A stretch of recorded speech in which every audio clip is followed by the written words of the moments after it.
So this is day 8. We got a little bit of different format today because I'm in my recording studio booth here that I use for my podcast and voiceover and things like that to talk to one of my most favorite people in the whole entire world, my sister, Jackie, because we have conversations all the time about great things.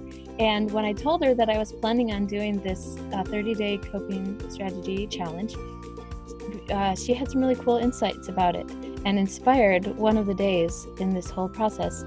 And so this is Jackie Beauchamp. She is a homeschooling mom of 5, and she has a successful doTERRA essential oils business, and she is a leader in a large women's organization in Michigan. So that's my sister Jackie. Say hello, Jackie. Hey there. Happy to be here. So I really liked what you said when I brought it up to you about this 30-day coping strategy. And you talked about you're reading this book called, what is it called? The Road Less Traveled by M. Scott Peck. Okay, so The Road Less Traveled. And you brought up this idea about taking responsibility. And I was really inspired by what you said. So what does taking responsibility have to do with a coping strategy? So I have been impressed whenever I've been on Facebook. I have friends who, and maybe not even friends, but friends of friends who are like, okay, guys, what do you do when you're depressed or you need to get out of your own head or you're really struggling? And these are all opportunities to be able to apply coping skills, right? And so as I read through the comments, because I'm fascinated with other people's ideas on how to cope with things and how to do things, and so as I read through, inevitably you've got maybe like a third of the people, they're like, okay, go get yourself some ice cream and binge on your favorite Netflix show and just disappear, or go hide in your closet, and eat some chocolate. Yeah. Or make sure that it's like escaping. And I find that when you come back from escaping, I don't think it's horrible to take a break, right? Sometimes we need a time out, but at the same time, it doesn't fix anything, right? And sometimes it makes us feel worse because we ate the whole pint of the ice cream and we spent 10 hours watching Netflix, and it just becomes extreme sometimes because that becomes our only coping mechanism. Right. And so when we look at our problems, and this is what, this book talks about is that life is pain, right? Mm-hmm. Life is struggle. And that the sooner that we can decide that is the reality of it and look at it as truth, then we can actually transcend that and it becomes not so painful. Mm-hmm. And being able to look at life as it is a series of learning opportunities through the challenges that are presented. And when we can see it that way, we don't have to escape it. And we take on what is ours and take it on as the responsibility. And we don't hide from it. We don't push it away. We take it on, and then we feel better because we've dealt with it, and there's a satisfaction to that. Yeah. So so one of the things you said, or a quote from it, was fearing the pain involved. Almost all of us, to a greater or lesser degree, attempt to avoid the problems. And then you talked about how what was the one quote about how we grow? Oh, here it is. When we avoid the legitimate suffering that results from dealing with problems, we also avoid the growth that problems demand of us. Right. Like, my mind exploded when I read that. I was like, that's such a really important point, that when we use escape mechanisms to cope, then we are not only avoiding the problem, we are also avoiding the opportunity to grow and to experience life, right? So that's a really good point. And then I really also liked the other quote from the book about delayed gratification. Can you tell us about that one? Yeah. So when we take on the pain first, right? It's that when we see the problem, oftentimes we're like, I'll get to it later. Mm-hmm. and we do other things, the little mundane tasks, and then we put off, and it's like it doesn't become less painful. And so if we were able to delay that, um, the satisfaction or the things that we think will make us happy, Yeah. right? Then it's better to be able to take it on first, delay this, the gratification. Like, for example, I'm going to do, I know that I need to get the dishes done Yeah. or whatever, right? Or Okay. do the laundry or whatever. But I'm going to just play around on Facebook for an hour first because I don't really want to do it. Yeah. But then we feel guilty the whole time we're on Facebook because, like, it's like, okay, so the laundry's still sitting there, or whatever. And so it's so much better if we were to do it the hard, easy way, I guess, is kind of how we look at it in our family, Yeah. where it's like, okay, do the hard way first, because then you have the easy part of it. And that delayed gratification is in putting off the easy things so that you can get the hard things out of the way. And that always ends up feeling better. You have a Yeah. greater satisfaction, and then you don't feel guilty when you do those other things that you want to do. Yeah. And you realize that the thing that you thought was hard wasn't as hard as it seemed, and it was actually kind of fun sometimes. Yeah. Right? Well, and I think that if you take the approach that you're gonna face this head on, then you have a different attitude about it a lot of For sure. times. I would think, and if you're going, I'm gonna tackle those dishes and maybe I'll listen to something fun or inspiring while I do it, Right. then you have a different attitude, and like the fly ladies, like, set the timer for 15 minutes and just see how much you get done. You're already changing your physiology around that task when you change Yeah. your attitude. So I really Yeah. like that. The quote that is in the book, it says, "The process of scheduling the pain and pleasure of life in such a way as to enhance the pleasure by meeting and experiencing the pain first and getting it over with." I think that's such an interesting perspective. And then this whole thought also reminded me of one of my favorite talks that um, Jeffrey R. Holland gave at Brigham Young University, Idaho, and it's called "Living After the Manner of Happiness." And he talks about this idea of how we pursue happiness, that doing something like an escape strategy where we think we're happy, or we think we're chasing after something, pleasure, and avoiding pain, that's not the real meaning of happiness. Right. And so that was one of the things that I liked about his talk, is he talks about how when we chase happiness, it will elude us, because you cannot, as soon as you think you know what is going to make you happy, that's not real joy, it's not real happiness. But what he talks about is that happiness is almost always a byproduct of some other endeavor. And so I think that this idea of taking responsibility, he says that happiness is almost always the byproduct of some other endeavor.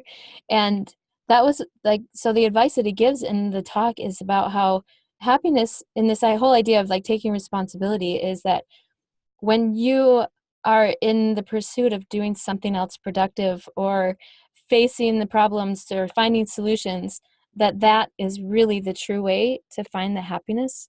And so that was something that really stood out to me about this whole idea, that taking responsibility, and what I think that it means is that you face the problem, you delay gratification, like you said.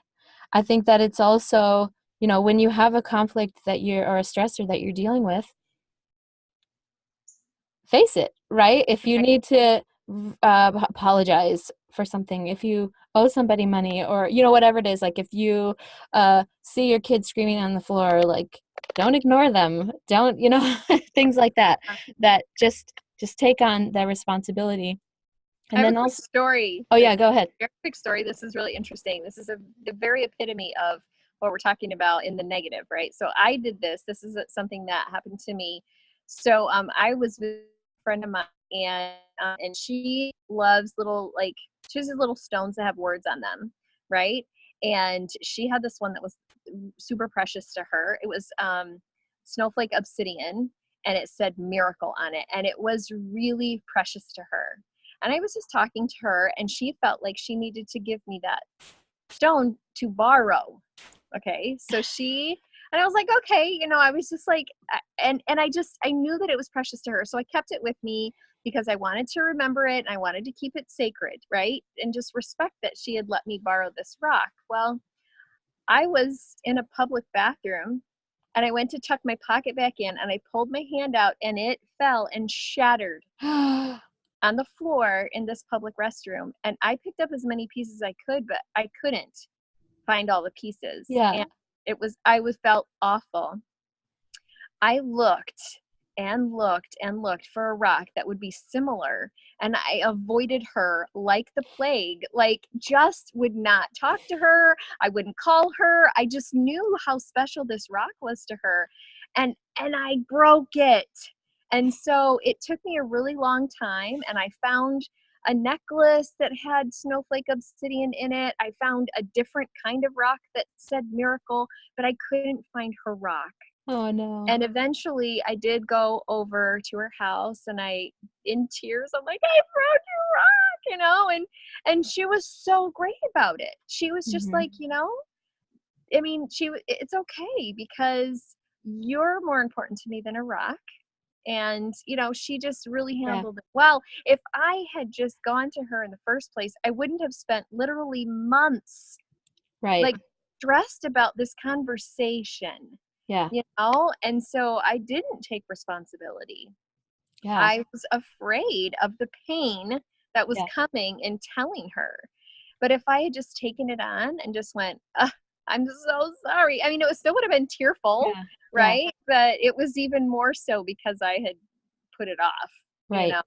Well, it takes a lot of bravery, right? To face these things head on. And we're also afraid of that, the responsibility that it would take on us. I think that's a mature thing to be able to face up to things and take responsibility. And then, I mean, because you talked about before that we started, you're talking about how, lying is one of those things that is an avoidance coping strategy, really. And so, but when you tell the truth, that's really, you're taking on that responsibility to just deal with the stressor and get it over with. Stop trying to avoid it. And then another thing we were talking about and that I really appreciated is, and you recommended that book, The 12-Week Year, to me. And I really liked one of the things that it said in there was about what accountability is, that being accountable doesn't mean you're taking the blame. It just means that you're taking ownership.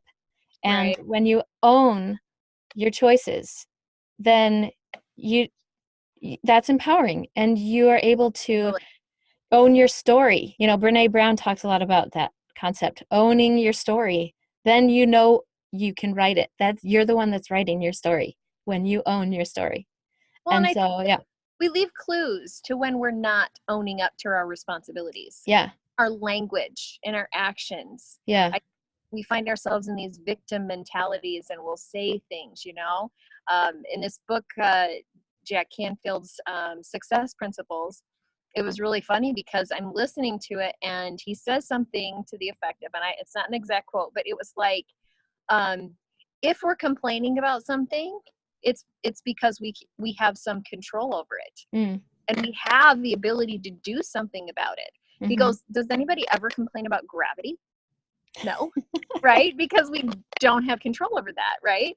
But so it's been kind of cool because we talked about it as a family, where I'm like, okay, guys, if you're complaining about something, it means that you have the ability to do something about it. And it's been really fascinating, and to take back that power. Because so many times we give it to others, or we, for whatever reason, and we don't take on that responsibility. We don't take on that power that we have to be able to grow, to mature, because we don't like growing because it's painful, right?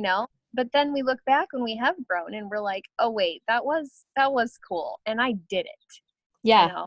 So rewarding. That's has been a theme of this whole coping strategy process, is this idea of how doing these things that you can, like if you're playing music or being creative or things like that, that they're so rewarding. Or, you know, even diffusing an argument, like how rewarding it would be to restore a relationship, and or to, you know, not have a bad relationship in the first place, but to be able to have that relationship. It's so rewarding.